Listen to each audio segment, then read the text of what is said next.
My name's Jennifer Fulweiler. I was a lifelong atheist, and I'm now a Christian. I write a blog called Conversion Diary. It's a chronicle of the ups and downs of what it's like to have faith after an entire life of being an atheist.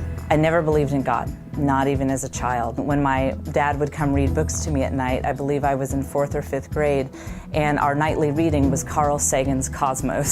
So I was very much raised on a diet of science and reason and evidence-based rational thought. You believe what you can prove. I believe that I have hands because I can see them. I believe in a black hole, even though I've never seen one, but science can tell us about the way matter moves around it that we can observe. And so this very rational worldview always made sense to me on a fundamental level.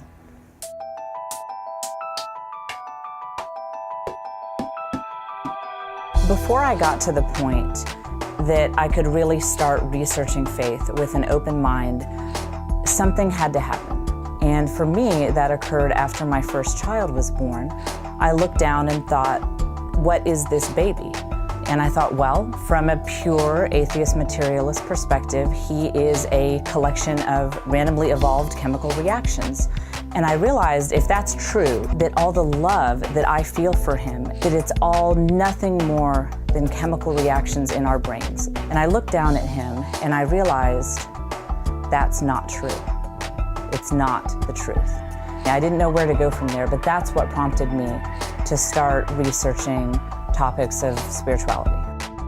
I got my books about Buddhism and about every religion except for Christianity, basically. I assumed that anything could be true except for Christianity.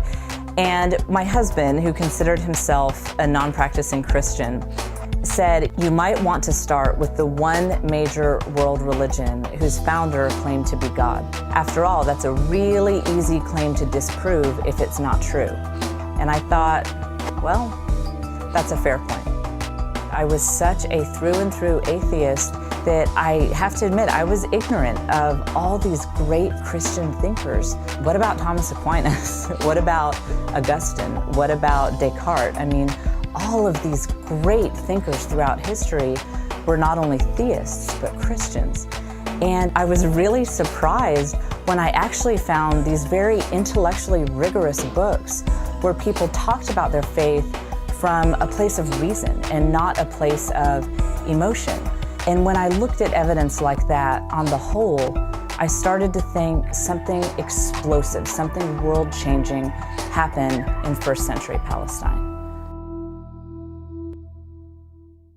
You have this guy named Jesus who comes from a lower class region, gains a bunch of lower class followers, and ends up being executed by the Romans.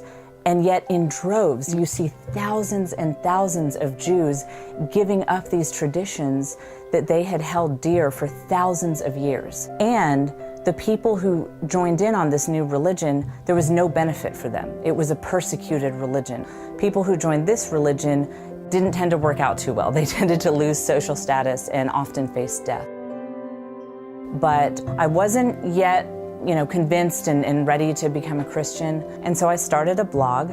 I just threw out every hard question I could think of. I just put it all out there on the blog. And as I would watch the atheists and the Christians go back and forth and debate, I realized we atheists, we don't have the lock on reason that I thought we did. But what I saw with the Christians was they had that too. They had all the knowledge of science and material world that we atheists did, but yet they had the total picture of the human experience of love and triumph and hope, and they could articulate that in a way that the atheists couldn't.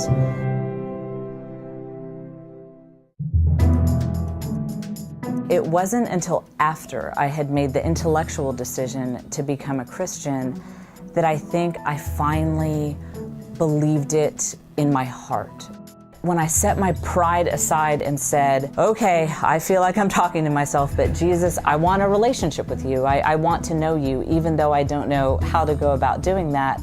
This peace entered my life, this joy, the way my whole being was transformed.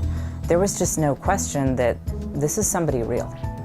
I think that not only am I more alive now that I'm a Christian, but I'm so much more intellectually alive. Finally, nothing is off limits. I can ask questions about science, but I can also ask questions about the spiritual world, and I'm free to really seek the truth.